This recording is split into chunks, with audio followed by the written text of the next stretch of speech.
Boom. This week's Sedra is Dvar Torah Shelach. It's an exciting Sedra, one with one of the most tragic stories in our Torah, the story of the spies. As we know, Bnei Yisrael is getting ready to enter into Eretz Yisrael to conquer the land, their promised land, the land that their God has promised them. And as they're about to enter, they decide strategically, not by God's command, to send spies. God says it's okay, but I'm not suggesting it. The spies go in, they come back with a tremendously bad report about Eretz Yisrael, saying that it's unconquerable, and even if it was conquerable, the land itself is a bad land. Eretz Ochelos Yoshvel, a land that eats its inhabitants, one that's unsustainable. And the people unfortunately believe it. In their lack of faith in HaKadosh Baruch Hu has promised them that everything's going to be okay, they get punished. And they're all to die in the desert. None of them will enter into Eretz Yisrael. The Sedra ends off also with a common mitzvah, something that we're very familiar with, the mitzvah of tzitzis. It's an exciting Sedra, one that I hope you'll spend your time on this week. Shabbat afternoon is long, plenty of time to learn. Open up your Chumash, go through Dvar Torah Shelach. As we enter into the Sedra and we look at the story of the spies, we find something interesting. Moshe's right-hand man, his chief of staff, later to succeed Moshe as the leader of the Jewish people, is a man at this point named Hosea. It's in this week's Parsha that his name changes to Yehoshua. The beginning Yud-Hey added to his name, the prefix, is God's name. And it's in response to Moshe Rabbeinu's prayer. Moshe Rabbeinu names him Yehoshua as a prayer that he not be deluded by the advice of the spies. We also find somebody else praying to make sure that they're not influenced by the spies. There were only 2 spies of the 12 that came back with a good report. Yehoshua and Kalev ben Yefuneh. Kalev, the Gemara tells us in Sota, as he's entering into Eretz Yisrael, he tells the spies, hold on, I'll be back in a couple of days. Travels down to Hebron, davens at Maras Machpelah, also not to be influenced by the bad advice of the spies and the bad plans of the spies. Which opens up an interesting question for us. It seems that Moshe Rabbeinu, Yehoshua, and Kalev knew that the 10 spies were going to come back with a bad report.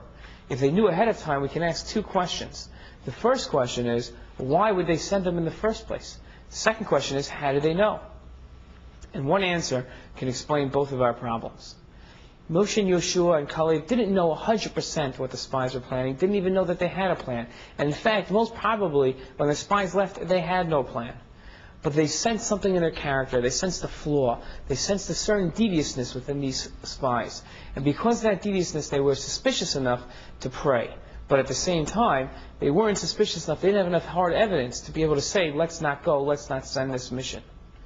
Because of that suspicion, Moshe, Yehoshua, Kalev prayed that they not be influenced by these spies. Interesting idea. And this teaches us a couple of lessons. The first lesson is, we all have that intuition when we meet somebody. Now it's true, sometimes that intuition is wrong. But the Gemara tells us, when our intuition tells us there's something wrong about somebody, we have to investigate. We have to be careful. We have to guard ourselves to make sure that we ourselves are not harmed and we're not unduly influenced by other people who might have nefarious plans in mind.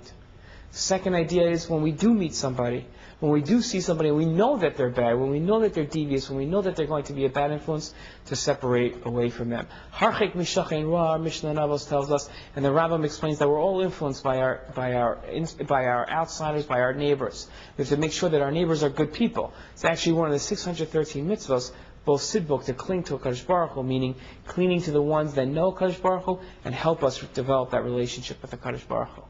2 lessons we learn out from Yehoshua, Moshe, and Kalev in this week's Sedra, as they separate themselves from the spies and dive into HaKadosh Baruch Hu. The last lesson, of course, being, don't be reliant on yourself. As the Mishnah says, don't be confident with yourself until the day you die, because we never know how we're going to slip.